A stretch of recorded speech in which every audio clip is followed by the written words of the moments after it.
এই বড় ভাই, দেখেন স্টেপ কিনেছি, স্টেপ আজকে নতুন কিনে নিয়ে আসি। কই দেখি দেখি। নো নো নো ব্রো, এটা দেওয়া যাবে না। নতুন স্টেপ তো আজকে কিনলাম 290 টাকা। এটা পড়ার তোমার বয়স হয়েছে? আরে দে দেখি, কিছু হইব না। নো নো বললামই তো, দেওয়া যাবে না, বুঝো না কেন? আরে কিছু হইব না, দে দেখি। আগে হাত পোছো, তারপর আমার স্টেপটা নিও।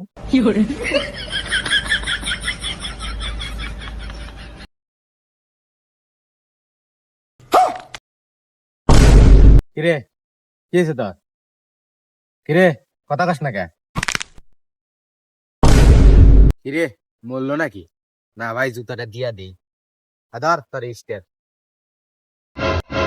আমার নতুন ময়লা ভরা লাগছে আজকে। বালের স্টেপ নে, তোর স্টেপ।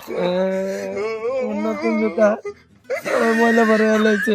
290 টাকা স্টেপ কিনছি।